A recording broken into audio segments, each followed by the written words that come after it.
למה עכשיו זה יצא? שמע, ברור שזה כבר הולך לנדוף.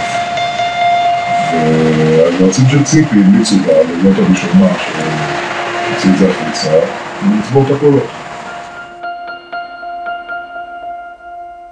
שמע, הם כבר חודשים מדברים ביניהם, מתכננים את זה, זה מהלך אחד גדול מתוכנן, חודשים.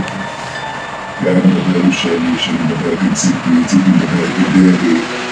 כולם בתוך הסיפור הזה, ואף אחד לא מציף את זה, אף אחד לא מדבר את זה. עשו סקרים, בסקרים התמונה הייתה מאוד ברורה. הם רצים ביחד, ביבי חזק, הם מפסידים. הם רצים מפורדים. אז הקולות של ביבי בורחים לבאמת, בורחים לדרי, ביבי נכנס. אחר כך הם הולכים מאחורי הקו, שלושתם לנשיא, וממליצים על מועמד אחד. בואו, חטפו את השלטון. המצביעים של הימין נופלים בפח, כמו זבובים. רצים לבנט, רצים לש"ס, רצים לבנט, חושבים שהם משחקים אותה, שהשלטון אצלהם בידיים. התעוררו ב-23 בינואר, פוצץ להם מול הפרצוף. שמע, יום, יומיים, אחרי הבחירות, בסוף זה יקרה.